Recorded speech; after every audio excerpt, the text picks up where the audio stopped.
மக்களை சந்திக்கணும், மக்கள் பிரச்சனைகளை எடுத்து பேசணும். அதுக்காக தான் அந்த மக்கள் சந்திப்பு பயணத்தை தொடங்கி திருச்சி, அரியலூர், நாகப்பட்டினம், திருவாரூர், நாமக்கல், கரூர் அப்படின்னு சொல்லிட்டு போயிட்டு இருந்தோம். அரியலூர்ல அந்த மீட்டிங் முடிச்சுட்டு பெரம்பலூர் போறதுக்கு முன்னாடி அந்த பெரம்பலூர் போலீஸ் எங்களை அலர்ட் பண்ணாங்க.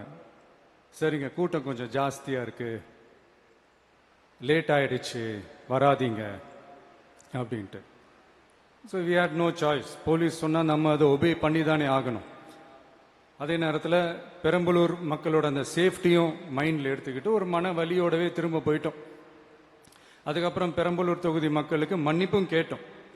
அதே மாதிரி நாமக்கல் அந்த மீட்டிங் முடிச்சுட்டு கரூர் வரும்போது அந்த கரூர் போலீஸ் எங்களை alert பண்ணியிருக்கலாம்ல.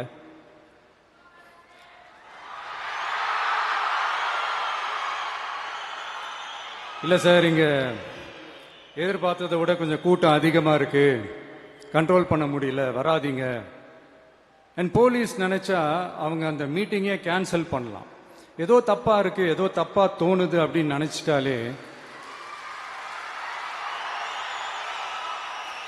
they have all the rights to cancel the meeting. எங்ககிட்ட கேட்கணும்லாம் ஒன்றும் அவசியமே கிடையாது. ஆனா அதையெல்லாம் எதுவுமே செய்யாம அந்த ஹைவேல இருந்து அந்த ஸ்பாட்டுக்கு போலீஸே எங்களை உள்ள கூட்டிட்டு வந்து விட்டு அந்த நாடகம்லாம் இருக்கு பாருங்க.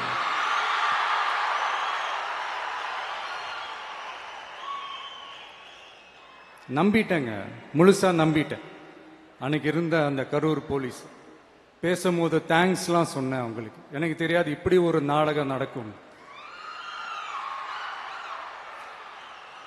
இதுக்கெல்லாம் யார் காரணம்? இதெல்லாம் யார் சொல்லி செஞ்சது?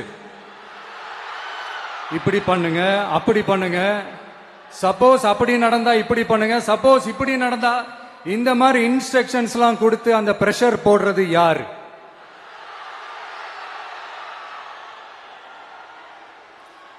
அந்த சம்பவத்தில் நம்ம யாரெல்லாம் இழந்திருக்கோம் தெரியுமா? ஒரு டிவியில என் படமோ பாட்டோ வந்துச்சுன்னா, அம்மா விஜய் மாமா, அம்மா விஜய் மாமா அப்படின்னு சொல்லி அவங்க அம்மா கிட்ட சிரிச்சுக்கிட்டு அந்த டிவி ஸ்கிரீனை போய் தொட்டு முத்தம் கொடுத்துக்கிட்டு என் அக்கா தங்கச்சிங்களோட தங்க பிள்ளைகளை இழந்திருக்கோம்யா.